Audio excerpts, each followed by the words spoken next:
এই মুহূর্তে পুরান ঢাকার ধূপখোলা মাঠে নির্বাচনী প্রচারণায় অংশ নিয়েছেন জামায়াতের আমির ডাক্তার শফিকুর রহমান। আমরা সরাসরি যাচ্ছি সেখানে। বাংলাদেশ আপনাদেরকে প্রশ্ন করে আপনি কে?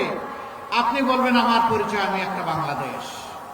এই বাংলাদেশ একটা সামগ্রিকতার বাংলাদেশ, যেখানে ন্যায় ইনসাফ থাকবে, যেখানে মানুষে মানুষে ভেদাভেদ থাকবে না, যেখানে সুশিক্ষার প্রসার ঘটানো হবে, যেখানে সামাজিক নিরাপত্তা নিশ্চিত হবে, যেখানে মানুষ কর্মের অধিকার পাবে, যেখানকার মানুষ ইজ্জতের সাথে মাথা উঁচু করে বিশ্ব দরবারে দাঁড়াবে। আর বলবে না অমুক দেশ আমার বড় দাদা, অমুকটা আমার পিসের দেশ।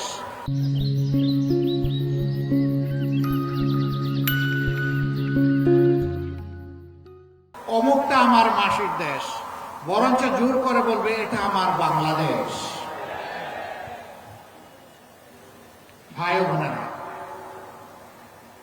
47 সালে আমরা প্রথমে স্বাধীনতার মুখ দেখেছিলাম না।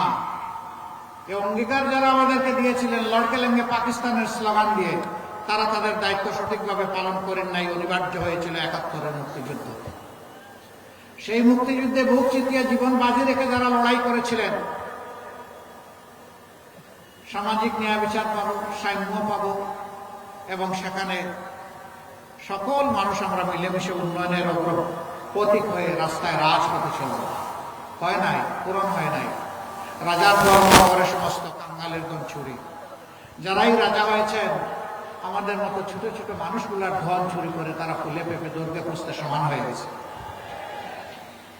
বিগত একটি সরকার বলেছিল আমরা বাংলাদেশকে উন্নয়নের মহাসড়কে উঠায় ফেলেছি। তারা বলেছিল বাংলাদেশ এখন উন্নয়নের রোল মডেল। তারা বলেছিল আমাদের দেশ হবে সিঙ্গাপুর এবং কানাডা। এগুলো তারা বলে নাই না।